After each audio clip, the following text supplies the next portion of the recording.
Hello, my name is Julious Rosa, and I've got a secret. I've Got a Secret, starring Gary Moore.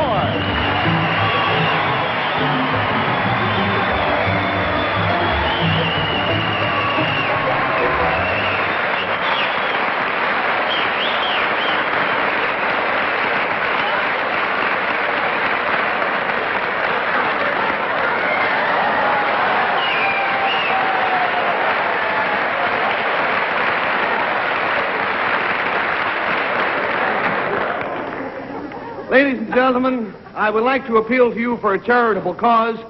After the show tonight, we're going to take up a collection. We're going to buy a new clock for the satellite room next door. According to the clock in the satellite room, at this moment, it is 25 minutes past. But it was delicious. Good evening, and welcome. And now I'll start, okay? How's it going? Hi, Ben. It is slow, I know that. I was sitting... I know that. I was sitting next door, and Bob Anderson, our teleprompter operator, came running in, and I was just getting my coat. I said, hiya, Bob. He said, what do you mean, hi? You're on air. And he's kind of kooky, I thought he was kidding me, So I said, what do you mean on the air? I said, you mean like in 2 minutes? Yeah, take a picture of Bob. There's the hero. There's the man. And he said, no, the picture is on the air right now. Oh, well. Did I miss anything? No. Yeah, it was pretty funny so far. Oh, well, let's go to work, shall we? Have you met the panel? No. Bill Cullen. Hello, Bill. And Bess Myerson. Hi. Hello, Bill. And Henry Morgan. And Betsy Palmer.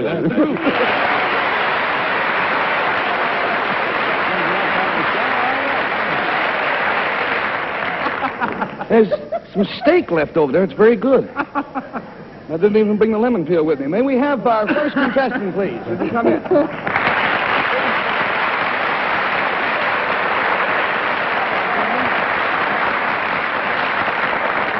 I'm glad you can make it on time. I'm glad, too. Will you tell our panel, please, what your name is and where you're from? I'm Lucille Buckley from New Haven, Connecticut. This is Miss Buckley, and she is a school teacher, as a matter of fact, from West Haven High School in West Haven, Connecticut. These two young gentlemen are two of her students. Will you identify yourselves, please? Chuck Walton. All right, Chuck, will you go first? Chuck Walton. Chuck Walton? Peter Wilson. And Peter Wilson. All right, now they share a secret, which they will at this moment share with our audience at home. Will you whisper to me, please?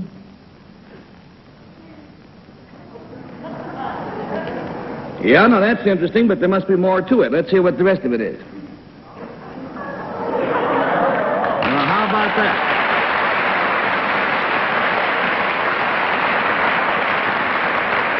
Well, the clue concerns something they did, and we might as well start with you, Bill. Well, Gary, before we go, just got this message from the man at the satellite room, and he said, will you stop by after the show and pay your check? I will not until you get this clock finished. This thing that you did you do it in concert? Huh? Oh, pretty good. Ensemble. Did you do it together? Yes, the three of them. Is that what that means? Did you do it in the classroom? Yes, we did. Was it a physical thing as opposed to a mental type thing usually? That'd be a combination of the two, wouldn't it? Both. Both.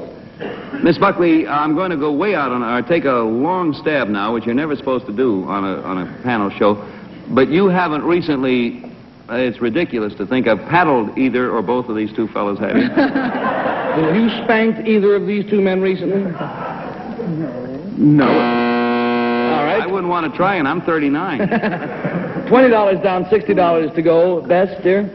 Did you do this over a long period of time, or did you do it over a long period of time?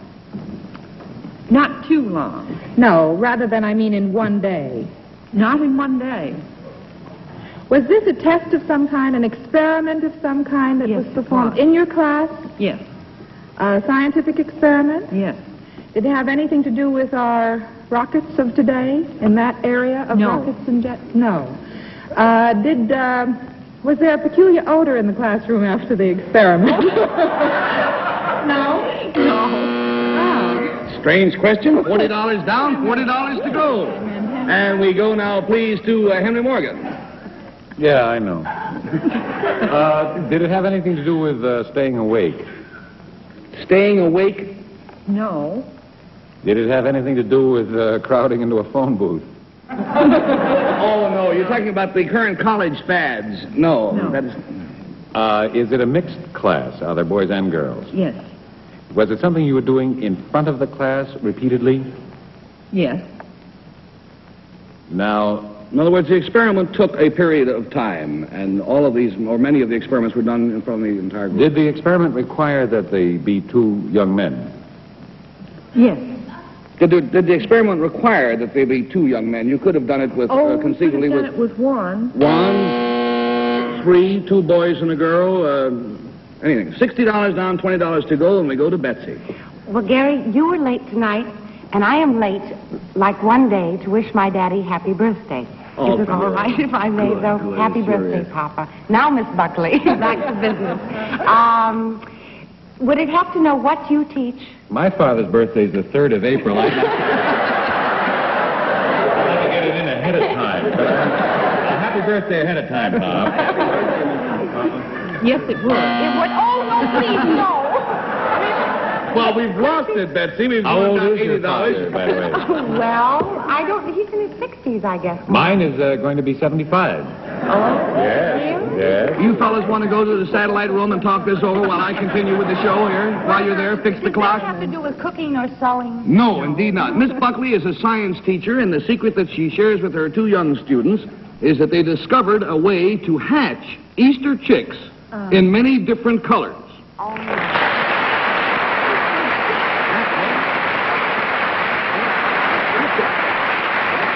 Now, you have probably seen chicks at Easter time that have been dyed red, blue, green, and so on, which, by the way, is frowned on. This is not a healthy practice.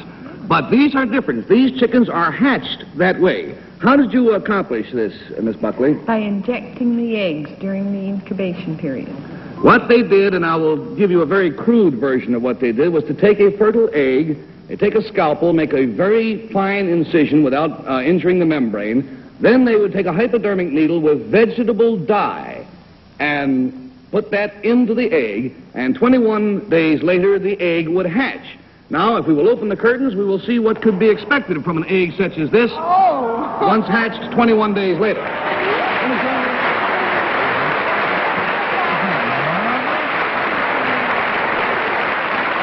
Now, we have here 2 units. This is an incubator with several eggs in it that have been inoculated. There's one little fella in there. You can see him trying to walk around now. He's only about 10 minutes old. Now, and here's one just hatching out over here on this side. He's only halfway out of the egg, and he's going to be chartreuse. Now, that'll show you how it happens and prove to you that they come out, they are born that color. Now, let's see some that are a few days old. And isn't it a shame we don't have color on this particular show? This one is bright red, chartreuse, yellow, brown, and blue. And they're all of them, here. We get the red one over here, and get the green one over here, and get the blue one over, no, red, back here, red. Oh, blue must be back here. That's it. Now, green, red, where are you going? Red, get back. Well, you get the idea. Now, Miss Buckley, I'd like to ask you this question. How long will they stay that color? Until they get their white feathers. Oh, in other words, when the baby down drops off, then they will be normal chickens. They'll be white, Cornish hens. Now, this in no way... He came out of the egg, the one underneath. This in no way... Oh, is he coming right out of the egg right now? Can we get a shot? He was working in the dark. He's working. Look, there he is. Can you see him? There he is. He's working hard. The thing we would like to point out is that this in no way injures the chickens. They grow up to be normal chickens and hatch out eggs of their own. One such chicken laid an egg just a week ago, and in 2 weeks from now, Miss Buckley will find out whether or not her offspring will be colored pink, as was the mother as a child. Thank you very, very much for being with us. Thank you so much.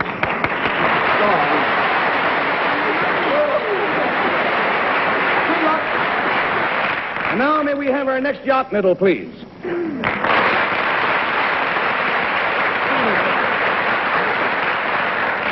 Will you tell our panel, please, what your name is and where you're from?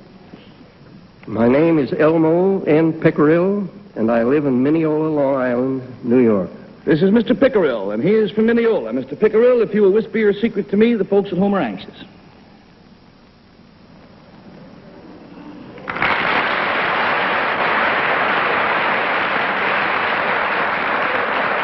Mr. Pickerill's secret concerns something that happened to him, and we will start with, let's start with Bess. Mr. Pickerel, did this happen to you recently? No, When you were a youngster? not too young, Oh, a teenager? Young adult? young adult. Mm-hmm. Did it have anything to do with your education, in the educational field while you were going to school? No, Is there another person involved in this? Was there? yes, Just one? no, Many? yes, Would I know these people? I beg your pardon, not many, Two. two. Would I know these people? Would I you know these you know the people? names of these people? yes. Most I certainly. would. $20 down and $60 to go, and we go to Henry Morgan, please.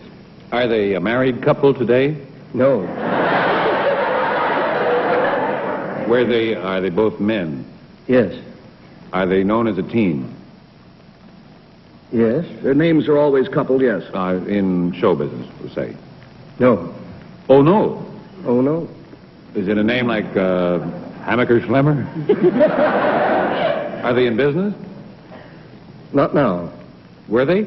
yes, Am I supposed to think of a business that had two men's names connected with it? When we say business, Henry, we do not mean, How do you know what I mean? I'm sorry, well, we don't mean. We don't mean a store or an industry. They were in a business, and I'm not even sure the business was known by their names, was it? I guess it was. Yes. Wasn't. Oh, something like Fairbanks Morse or that kind of, they invented something perhaps? They invented something. Like Yes. the Wright brothers. Yeah. I think I got a clue here. I don't know what made you think that. $40 down, $40 to go, and we go to Betsy. Well, Mr. Pickerel, were you present when the Wright brothers took off in their first plane? no, Was it this day, though, that this happened? no, Are you related to the Wright brothers? no, I am not. Did you ever fly with the Wright brothers? Yes, You did? $60 down, $20 to go, and we go to Flyer Bill Cullen. Did you take your first airplane ride with the Wright brothers or one of the Wright brothers? yes, Should I know which one or when? Immaterial. The secret is more than you took your first airplane ride with the Wright brothers, and you crashed. I don't mean badly, just. No. Is there how you took? Yes, Henry. He may have been the first pilot that they used, aside from themselves. Orville was Well, a doesn't pilot. look that wasn't he? old. Maybe he No. wound up the plane. $80 down. Mr. Elmo N. Pickerel, back in 1910, was taught to fly an airplane by Orville and Wilbur Wright.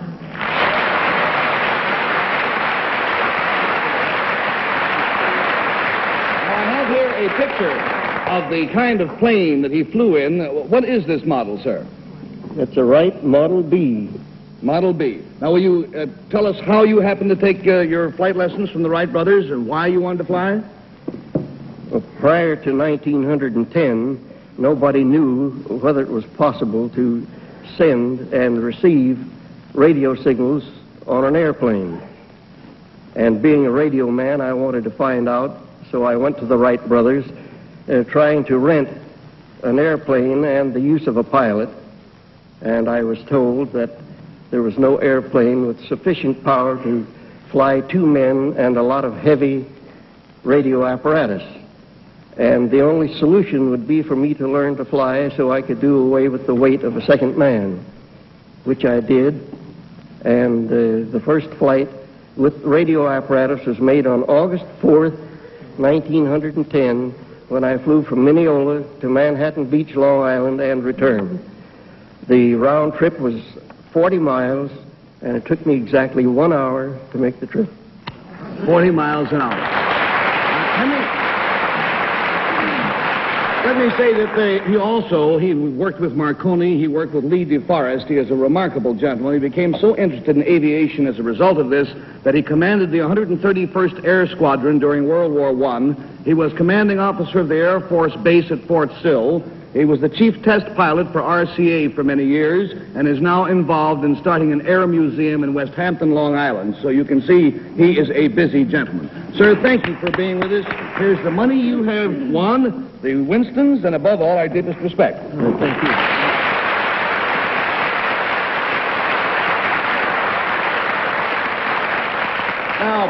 I'm going to have to... I hope you will remember that. I also hope that you will remember that this Sunday, Easter Sunday, winds up the annual Easter Seal campaign for crippled children. And if you have not as yet sent in your contribution, please do so. You will help a crippled child to walk. Now let's meet our special guest for tonight, one of my favorite singers. Matter of fact, according to my notes, he's going to open at Blindstrom's Supper Club in Boston on March 30th. Here's Julious Rosa.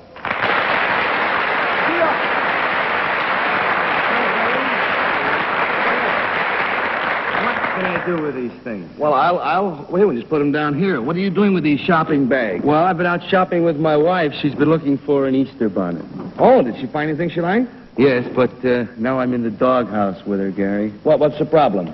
Well, she finally picked out a hat. It was made out of straw, and there were a couple of fruit on one side, and then 2 flowers for good measure, and a band around it. And she liked it, huh? And it looked very well on her, yes. Then what's your problem? Well, if it looked like it was such a simple thing to make, I figured, I said, Roy, the next time you buy a hat, let's not go out and buy it. I'll get a couple of things, put them together, and I'll make the hat, and we'll save some money. What was her reaction to that, huh? She didn't quite like being a guinea pig, unquote. Well, I think that's kind of a narrow view. I think we men could make just as good-looking a hat as anybody if we put our minds to it. I think so, too, Gary. You see, my friends, Julius and I talked this over at great length this afternoon, and we want to prove his point. Now, part of your secret will be that we are designing hats for the girls on our panel, right? Fine.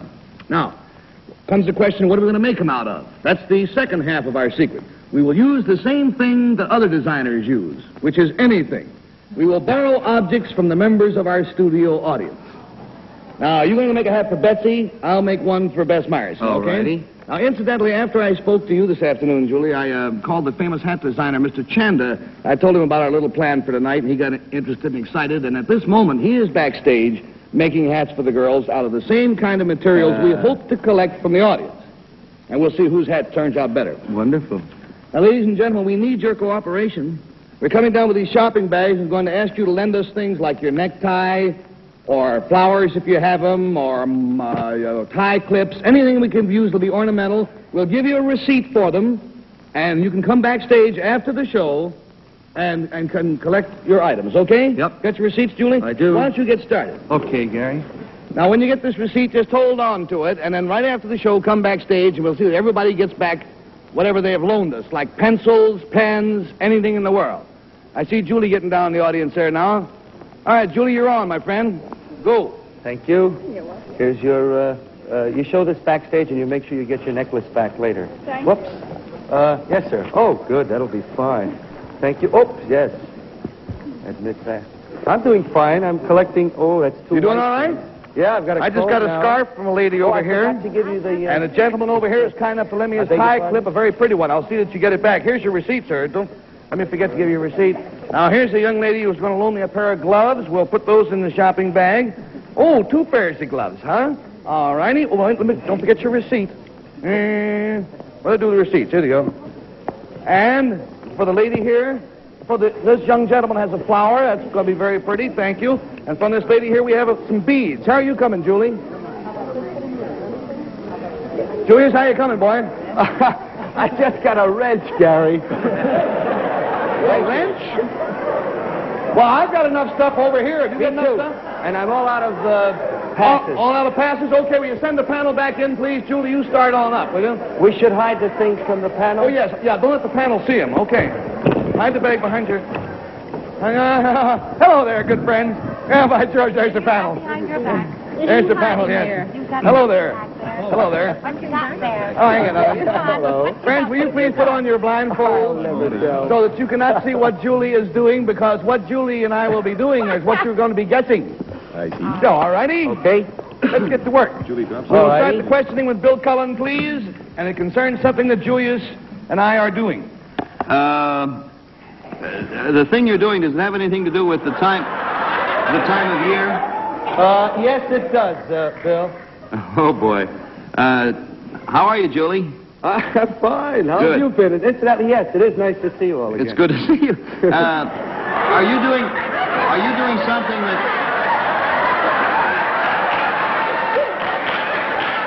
Are you doing something that adults wouldn't normally do? No, they might do it. Yes, they might do it. You doing something that maybe, if you think way back, the president might very well be doing very soon. No. President? Yeah, you sure? Oh, wait a minute. Yes, he could very well be doing You're playing golf right here on the stage. No, not that. I don't think it goes, however, with normal presidential functions. I think $20 down, $60 to go. Bess Myerson, no, keep your blindfold on. Well, everybody's laughing. Are you doing something to one another or to each other or yourself? In a way we are, Bess. You are. Yes. Yes, we are. Are you changing Gary's appearance in any way, Julius? Yes. From a business point of view. Gary, are you doing anything to Julius? Not yet. No. $40 down, $40 to go, and we go to Henry Morgan, and now it's my turn. Does this have anything to do with coloring Easter eggs? No, it does not have anything to do with coloring Easter eggs. Are you coloring each other? No, we're not coloring each other. Are you... Are you doing anything that disarranges your clothing? No, not really. No. Are you adding anything to each other? Yes, we are. Is it in the nature of clothing? Yes. Are you making each other up to look like other kinds of things? No, we are not. I mean, you're going to end up Are you going to end up looking like people is what I really want to know. We'll end up looking like ladies, yes. What's the matter? $60 down, $20 to go, and we go, please, to Betsy Palmer. You end up looking like ladies, Julius? Yes. Is this something from the neck up? Yes. Is this something on top of your head? Oh, yes. Is this something to do with Easter on top of your head? Yes, it does. Oh, it's got to be hats, my dear. Yes. What are we doing? Are you making hats on one another? Yes, but there's something else. You have pins in your mouth? No. Is Gary wrapped up your mouth? Yes.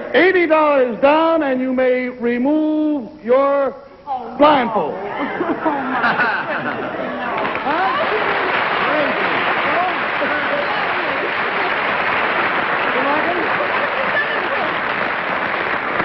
What we started with, we have each created. Oh, thank you. We have each created a hat. Yours, this one is for you, Betsy, and the one I have on is for Beth. Oh, you're charming. And we made these with 2 shopping bags as the base, and we went down and collected the items from the studio audience. Everything here was picked out from the people in the audience. What's that man doing with his pants? His belt's gone.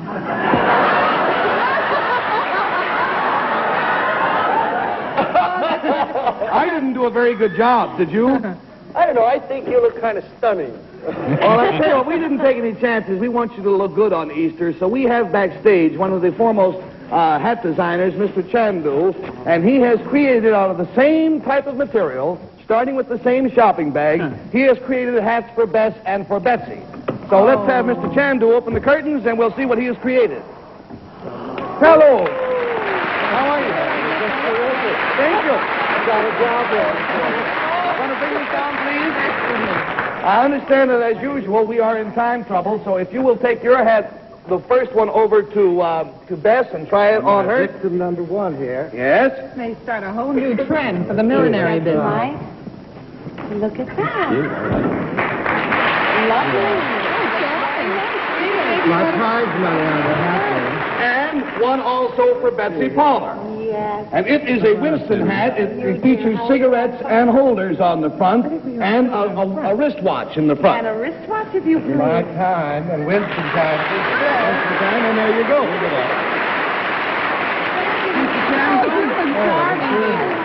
Thank you very, very much. This is great fun. Good fun for me, too. Large hand for Mr. Chandu and Julie, my friend.